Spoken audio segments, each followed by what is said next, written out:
Aren't you interested in learning breakthrough wealth building strategies, such as how to flip a home in less than 2 weeks using other people's money with no real estate license, or how to build a low-cost home-based business? You can discover how to take passive income from any source and invest it into real estate, stocks, or business to become financially independent investing in any market with Residual Roads Business Institute. Collaborate with Andre and other Residual Roads advisors to create a free action plan and start implementing strategies today. Go to www.residualroads.com or email info@residualroads.com. Welcome to the Investing Uncensored podcast. You've been searching for different ways to become financially independent or generate passive income to live out your life's purpose as you've seen others do it, but need insight on how. Well, get excited because here you'll discover the tips and resources to fulfill that need. Andre Stewart has spent more than a decade successfully making it happen for himself and others. This is the Investing Uncensored podcast. And now here's your host, Andre Stewart. Welcome to another episode of Investing Uncensored. I'm your host, Andre Stewart. And today I want to talk to you guys about solutions and tips on surviving and thriving in tough economic times. Because as you guys know, if you've been following anything in the news lately, everything has just been bad. From the economy to, wars. I don't want to get on the crime. It's just a lot going on in the world. And it's been like that for the past couple years. And I don't know if it was always like this, but it seems like, man, when 2020 hit, it just seemed like there's crisis after crisis after crisis. And to me, it's interesting. But I just want to give you guys on tips how to thrive and what to do in situations like this. Not saying you guys don't know, but from what I'm trying to do in my perspective, I think that we should be treading with caution with almost every area of our life, especially in when it comes to how we're choosing to spend our money, how we're going to invest in this time, and things like that, because the economy is not getting any better. You keep hearing me say that. I've been saying it for a long time because it's true, man. It's like inflation is raging.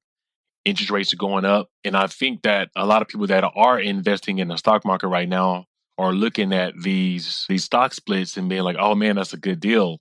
That's a great buy. But I don't think people are understanding the underlying reason on why these mega corporations are doing these stock splits. So to give you an idea, Amazon just did a stock split. I believe it was 20-1.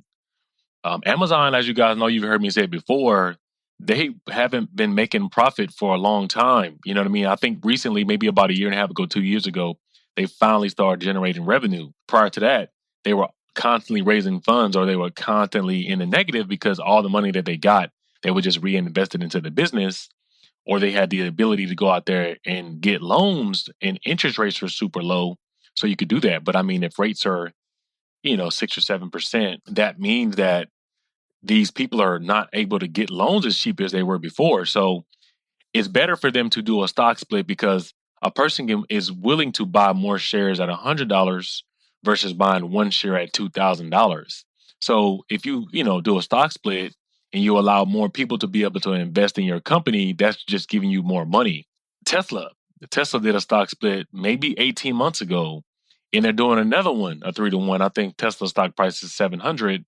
And they're going to do a 3-1, so you'll be able to get it. So and I know they're talking about doing layoffs. Elon Musk has been open about that, but I don't think people are making the connection with them doing another stock split. It's not just because they want to keep splitting the stock.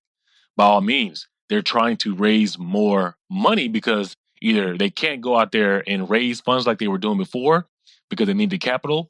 And Tesla has never been profitable, ever. And so all the money that they get, they're reinvesting it back into the business. So they're constantly raising funds all the time. So they can't go out here and probably get debt at a level that they were getting it before. So it makes sense for them again to do a stock split to get people to invest in their company and make more money. So there's quite a few mega corporations that have been doing this. In addition, you're seeing a ton of layoffs, and we're at the very beginning of this. You heard the UN recently come out with an article saying there's going to be a global food shortage. I've been saying that for the past year and a half. And so now that's coming to more fruition. Like you just see it, like I said before, when you know history, when you understand economics, you can see that a lot of these things were coming. And you can tell that the economy, you've almost heard me say this, has a lag. So all these things that we were going through and people were talking about previously in these supply chain issues, they're now starting to come full circle. And we're just in the beginning. And inflation, and inflation is raging. And I kept telling you guys it was going to keep going. And I gave you a couple companies to invest in. I told you oil and gas. Right now, I paid $7 for gas yesterday. I was in Anaheim at a fight. And when I left, I had to, stop and get gas. It was $7. And now the national average across the US is $5 and some change. And they were saying that it's probably going to go to $6. So for me, if gas nationally goes to $6, then I'm probably going to be spending $10 in California. So all these different things are just starting. And so previously, when I was talking to you guys on the podcast, I was telling you guys what to look for, and like, this was happening. This was happening. That was when people were in school. It wasn't even the summertime yet. All the economies weren't open. Now we're not doing, at least for the US, we're not doing international COVID checks anymore. So you can just come in or come back to the US without having to do any kind of COVID testing. Everything is basically opening back up. So that's going to create more inflation. The summertime's coming. People are going to be traveling more. That's going to drive the price of everything up again, especially oil.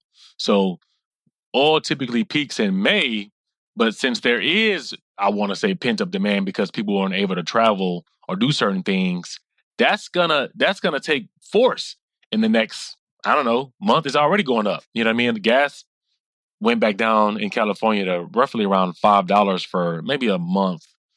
And so then now we're back. Now we're at $7, and it's just going to continue to go up because there's no school. People are out of school. People are traveling. I myself are, taking my son to go see my mom for him to hang out with her. He's going to do a lot of other things. So we're just moving around, like going to Palm Springs, just moving around. And so, with that, when kids are out of school, you can't just keep them crammed in the house. So you have to do other things to make sure that they're active, make sure they're doing certain things. So like people are going to be out here, man, for the summer. So just expect gas to keep going up and be prepared to brace yourself for they're going to be higher ticket sales because, again, people are traveling more. They just got to find things to do over the summertime, especially, again, if you have kids. And even if you don't have kids and you have a job, most people take vacation between June and July. A lot of people take it in July and August. So throughout this time, you're going to see these different things. And I told you guys about TECK and Starbucks. These are some companies that you should be looking into considering the food shortage that's coming. You know what I mean? We got to get the shipping. We're going to start shipping different things from other countries that we can't get from the Ukraine. So Starbucks is a good company that you guys should look at that's shipping commodities and things like that. And TCK, there's another company. I would even look at Energy Transfer, considering that we are at an energy deficit globally, and that's getting worse as well. And the U.S. is in a deficit as far as oil, when I thought, the current administration said with the release of the special reserve of oil that it would carry us through to the end of December where pricing on oil would be cheap.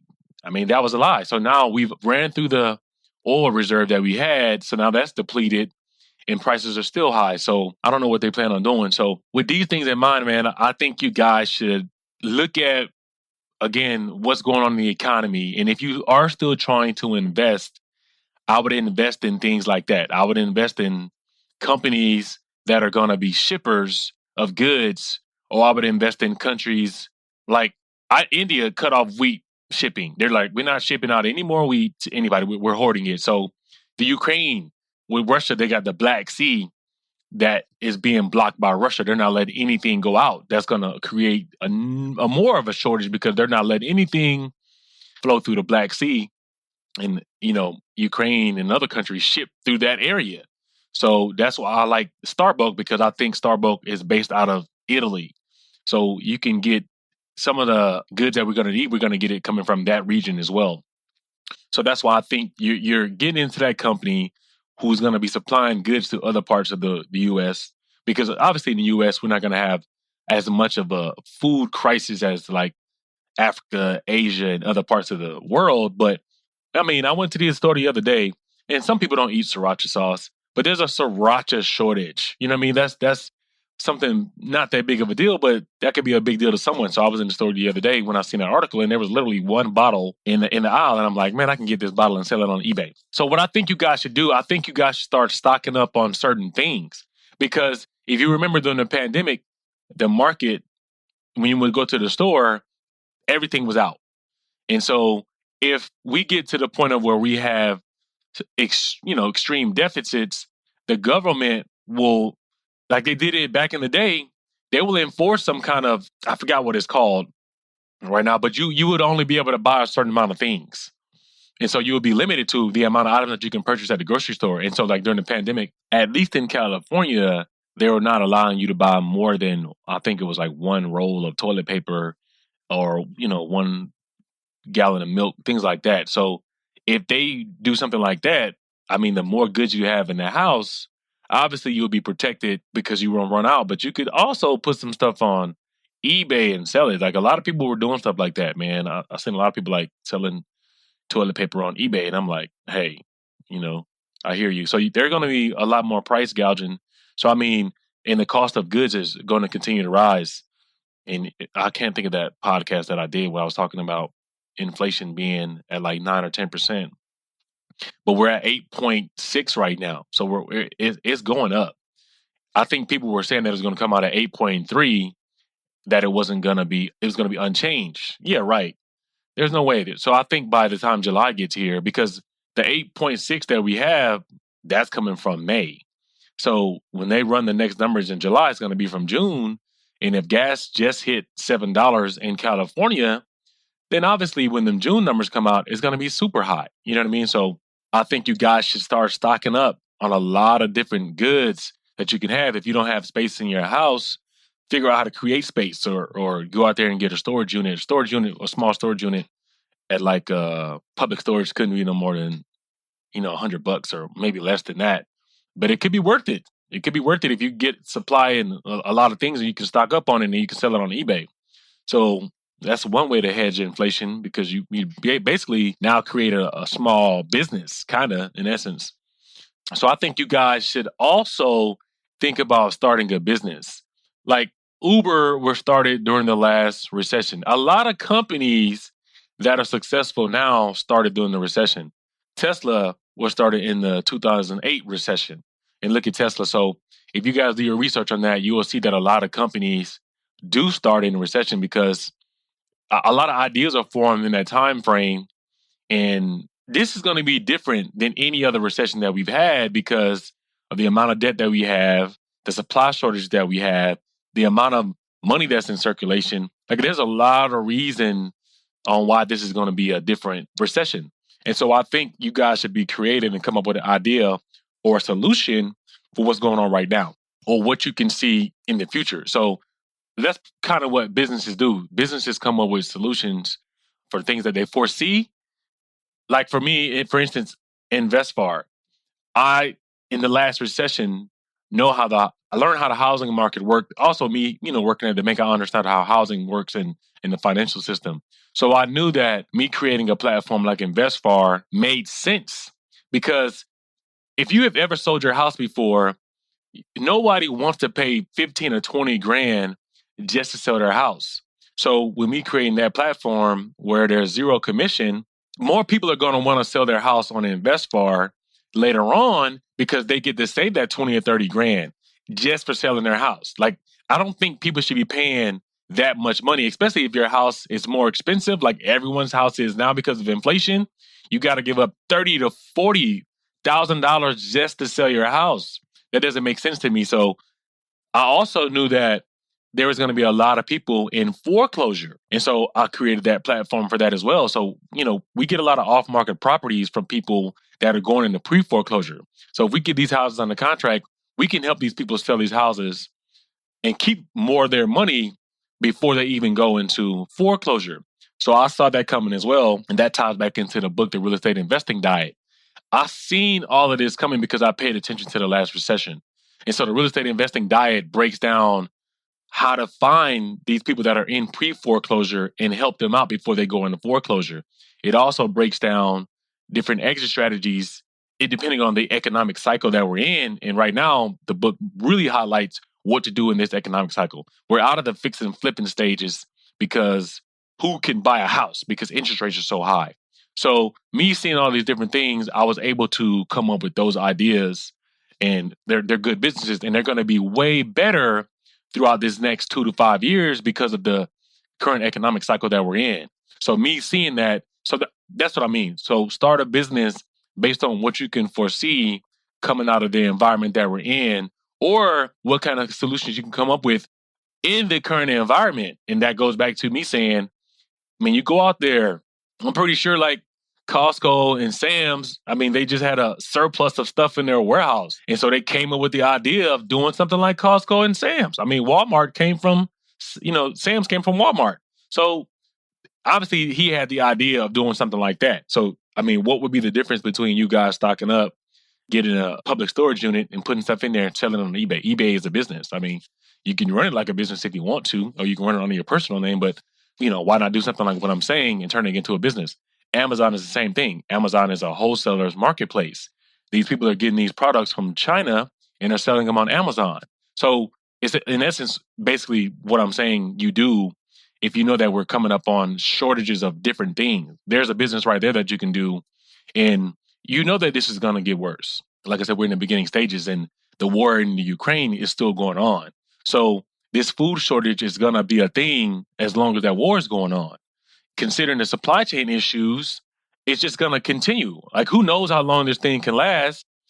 Because if that war lasts 2 years, then if there's a lag in the economy, they might take that thing 3-4 years before it's cleared up because of all the issues that happened in that 2 years. So you got a long runway of time if you start a business right now. So that's why I think you guys should do it. In addition to that, you know what I mean? Like I would start a business, and when you have time, I would allocate some of that time to getting into real estate investing, because the next time there's always going to be recessions. So the next time there's a recession after this one, you're going to have a run up in prices. You're going to have inflation again. Like, this is something they're going to continuously do.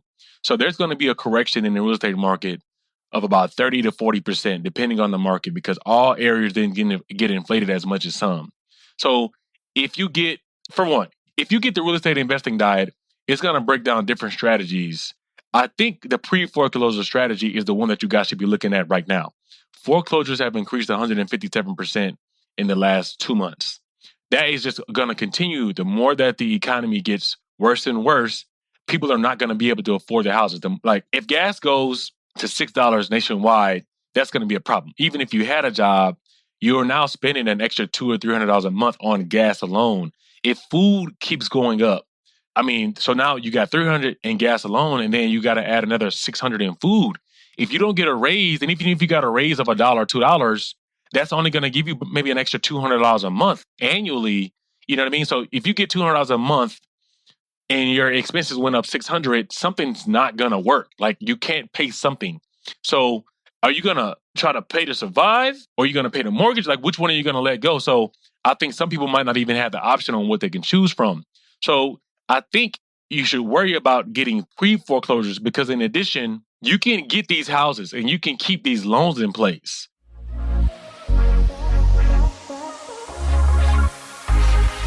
Have you ever thought to yourself, I wish I could get into real estate investing?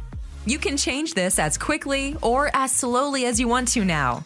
Imagine yourself networking and making new connections in real estate globally, or buying an investment property in a market or country that fits your needs. People do. They know what I'm talking about, and now you can too with InvestFar. Connect and join the network. Remote investing made safe and easy. Ideally, you get a house that's in pre-foreclosure. For example, I got a house the other day. This guy's trying to get me to buy his house. He's in a bad situation. He refinanced his first mortgage, but he forgot to refinance his second mortgage. So now he's in default on his second mortgage. It's only $65,000. His first mortgage is $365,000, and the interest rate is 3.8%. That is amazing. So if you try, or if this guy loses his house, if I'm able to get this house from him and it doesn't go into foreclosure, if I pay off the second, which is $65,000, and now I got this first mortgage, which is $345,000 at 3%, the house is worth $9 million. I got to steal. It would make sense for me to get this house from this guy, keep the mortgage in place, he move out and go somewhere else.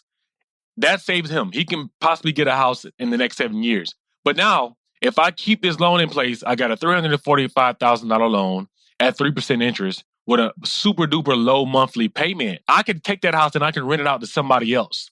If I didn't want to do that, I could sell this house for $700,000. It's a $40,000 house.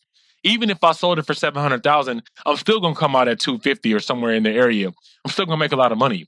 If I sell it at $700,000, the person that buy it, I mean, again, with inflation, that house is probably not worth, $900,000. It might be right around $700,000. So this dude is getting a house, or this woman is getting a house at the right price of what the house is for, versus the guy trying to sell it for, not $1 million or like $940,000. People are not gonna be able to buy that house right now. No one can afford that. But somebody might be able to, or maybe they'll be like, I'm not paying for that house because it's not worth that. But if they can get that house for $700,000, they might risk buying that because that's a good value for that house. If it was me and I get this house, I'm going to keep that house and I'm going to rent it out because the mortgage on it at 3%, $340,000, it might be like $2,000 from what I think it was, from what I saw. I can rent that house for $4,500, maybe even $5,000. So keep that in mind. So now I got this mortgage in place. This guy's good. The bank is happy. I'm renting it for $4,500 or $5,000, and I got a spread of $3,000. You know what I mean? Like the mortgage is only $2,000, and I'm renting it out for $5,000. That's a good deal for everybody involved. So this is what I think. If you guys start this business, and then you are doing this on the side, it only takes you like an hour or 2 hours a day for you to find properties like this. Like I went through one day, I just went on Zillow, and in my book, I show you guys how to do this. I just went on Zillow and I changed the filter and I looked for pre-foreclosures in Woodland Hills. Woodland Hills is in California, very expensive neighborhood, very nice. So I know that I can rent it out with no problem. I put the zip code in for Woodland Hills and it brought up like 10 houses. I put the 10 houses in an Excel sheet. I got this software that I use that I pay $49 a month. Put it in there. It started sending out text messages. The guy called me back in 3 days. So now I have this deal that I'm working on. So should I get this deal, that's going to be awesome. So that maybe took me 1 hour, one day. And if this deal pans out, was it worth my time? Yes, it was. I did the same thing in another area called Ranchos Palos Verdes. You look that up. Super, very nice. Very, very, very nice neighborhood. Same thing in that area. I think it was like 6 houses. I went door knocking to try to get some of these houses. I'm waiting on a couple calls back. But if I get this, great deals. So this is what I'm saying. This is the kind of strategy that you guys should be doing, because if you go out there and you get a rehab property, your interest rate is going to be about 10 or 15% for you to go out there and get that loan on a rehab. Even if you paid cash for it and you do the rehab and you're trying to sell it, people aren't really buying houses right now. There's also a correction in prices that are going on that I told you guys was going to happen. That's in the early stages as well. A lot of people are saying that the decline in the real estate prices are going to be similar to what happened in 2006. I don't think it's going to be that bad. I'm going with 35 or 40% depending on the market. But again, no one's going to go out there and pay $300,000 or $400,000 for a house when they see that there's a correction happening in the market. In addition to that, who's going to pay $400,000 or $500,000 for a house at a 6 or 7% interest rate? No one's going to do that. You're better off sitting in your house. So during a recession, you always get more renters because people can't afford to buy a house. So the best or the next option would be for them to rent. So renters go up during a recession. So we're in a recession. If people don't understand, a recession is 2 consecutive quarters of negative growth. We just had a quarter of negative growth. So we only have to have one more to be technically a recession. So then we're going to be in a recession because we're going to have a negative quarter of negative growth. So what would that let you know? We're in a recession right now because all we need is one more quarter of negative growth. So we're there. Don't wait for the definition for it to come out to understand that that's where we're at.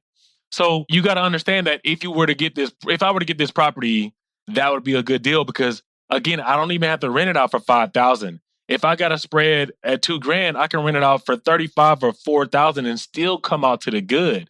I don't think people understand that when you rent a house out, most of the time an investor's only really making $150 to maybe $200 a month. I don't know if people really understand that. They're thinking the people are making the most of the gains off the mortgage being paid down by someone else. So if you're cash flowing $200 a month off 10 houses, you're doing pretty good. And then you got those mortgages that are being paid down. So if you ever want to refinance, that's free money for you because you're not paying it. And then you had the additional cash flow that was coming in. And then you also get the depreciation of the house. This is why people get into real estate. This is what I'm saying. I talk about all these different things in the real estate investing diet. It's available on Amazon right now. So pick it up. I mean, there's only like 11 left. So I think you should go out there and get it before it's gone. And it's at Target and Barnes & Noble and other places like that. But you can't get it until August 2nd.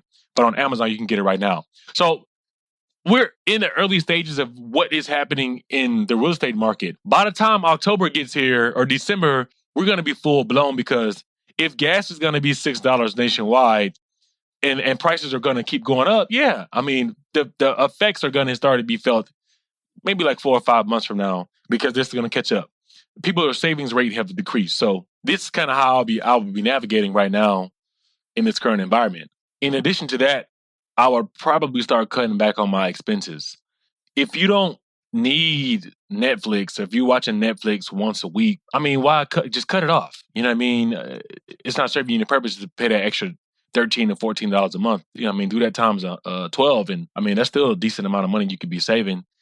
I would stop going out to eat as much. I mean, the other day I went out and got a burrito and my friend got a sandwich and it was $42. So I would limit that. Everything is just keep going up. So I would start to cut my expenses as much as possible because, you know, everybody want to go out to eat and people have habits. I think you should stop doing certain things that you're doing right now is gradually like going out to eat every week or going to Starbucks every morning or whatever you're doing. If you got a gym membership, I mean, I would keep my gym membership because, you know, going through these type of things, it's probably going to get stressful and you're going to need an outlet. So maybe not cut the gym membership or figure out how to work out outside or do like home workouts. I don't think home weight equipment and workout equipment was as expensive as it was in 2020. So, I mean, get that. And you can watch. Man, there's a ton of videos on YouTube that you can watch for home workouts. I personally like going to the gym. Looking at other people put up weights just gives me like, okay, you just put up that. I'm going to do this too. So everybody's different. But I would try to start cutting back on expenses, man. Like start changing your habits on what you're doing right now. So by the time July or August gets here, you kind of have slowed down a lot of those habits that you had before. Maybe also plan one trip this year. I mean, if you got to plan a trip, make it a staycation to save on some money or go like maybe 2-3 hours out of the city, something like that. But I'll hop on a plane. I'm only hopping on planes right now just because I have to go to Colombia and do things like that. I do business over there, so I got to get on a plane. But it's funny because flying out of the country seems to be a lot cheaper than flying domestically, at least in the States. It's funny because my friend was in Aspen. He bought a one-way ticket to get there the other day. He was like, man, I just bought my ticket to go back. He's going back to Florida. He was like, it was $600. Crazy, man. So like prices in the States just to go somewhere are expensive. So I would probably just cut back on that, man. I know people want to keep up this same lifestyle that they had, but, you know, the writing's on the wall, man. Like, live within your means, live under your means right now, at least for the next couple months, because credit card debt is at an all-time high, higher than it was before. People's saving rate has gone down, and the people are just trying to stick with the habits that they had before, and it's not going to work. And crime is starting to increase. So that's another thing, man. Like, sometimes growing up in certain environments just always have you constantly alert. Like one of the things for me growing up in the hood, I go pump my gas and I'm just always looking around because, you know, where I grew up, someone can run up on you real fast, you know, with a gun while you pumping gas. Like I just seen some crazy things happen. So I'm always just on alert all the time. And some people that didn't grow up in environments like that, they're just, you know, not paying attention and things happen and things are happening in broad daylight. You know what I mean? Like there was this guy in New York that I seen an article popped up. He just got shot in broad daylight in New York. So it's a lot going on out here, man. So just be aware of your surroundings at all time. And me being in LA, crime has just increased everywhere. But just me being in LA, there's just a lot more crime out here. So, man, wherever you are, if you're definitely in a major city, just pay attention to your surroundings. Be on alert for anything now, because anytime that the economy gets bad, the crime increases. And the current administration, they just have a different agenda with crime in general. So to couple that with people being broke and not having money, I mean, people are going to do things to survive. That's just kind of what it comes down to, because people got to eat. And so people will do some extreme things to feed their family. And I'm not condoning it, but what I'm saying is what was going on 2 years ago, they had money. It was being printed. People were just getting money. And so again, if they were used to that and they were expecting that, or they created a different lifestyle from that, they don't have it anymore because the government can't afford to give out any more money.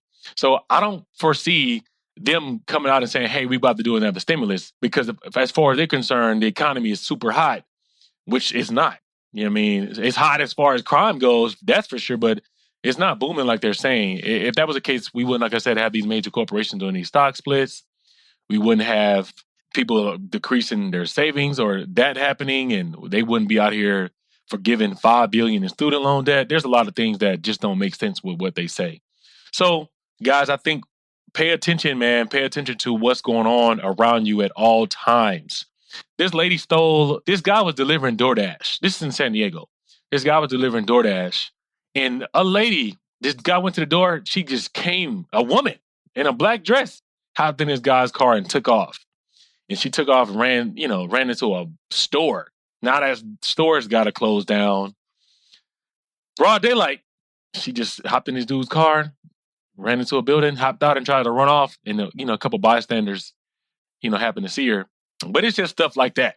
San Diego's a great city, and crime is going through the roof there. So I just want to give you guys a couple tips on what I think you should be doing. I think you should be coming up with a business. I think you should cut back on your spending. I think you should pick up the real estate investing diet, because if you want to get into real estate, that's going to be the best way to do it. But I think you guys should also stock up on food, man. It's just getting more expensive. I went to the grocery store the other day, and I might have got 3 bags of groceries, and it was like $175. So turn off this bullshit news, man. Stop watching the media. Stop watching all this propaganda and reading these dumbass articles, and put your head down. Start a business, develop a new skill trait, read more, listen to audiobooks, do something that's going to really change your life in the next 2 to 5 years. There's so many distractions going on right now, and I don't think people really understand. You're getting distracted from what's really going on and what's really happening. I talk to so many people that have no idea. I'm going to give you an example, and I'm going to shut up. There's 233 mass shootings in the U.S. in 2022. 233. I'm sorry, 235. That was before the incident that happened in Texas, and then the incident that happened the other day. But as you can tell, I was talking to one of my friends, and I was like, I told him this is going to be the new trend. If you see that, if there was 235 mass shootings, they're now starting to push more mass shootings in the media. They're putting out articles about it. What happened to the other 233 that we didn't hear about until these? What happened to the other 200 plus? But now you're starting to see articles pop up about more and more. They're just trying to get clicks, man. They're just trying to distract you guys, because if there was 233 mass shootings, that means 3 or 4 people that were killed. If there was 233 of those or 35 of those, whatever the number is now, why didn't we hear about any of those before? Why all of a sudden we got channel after channel, news after news article coming up about that?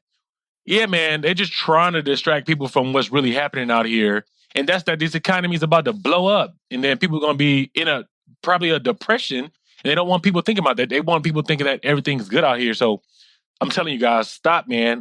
Stop doing whatever you were doing before, if you were paying attention to that, and start tapping into what's really going on. Like, do your own research and get out here paying attention.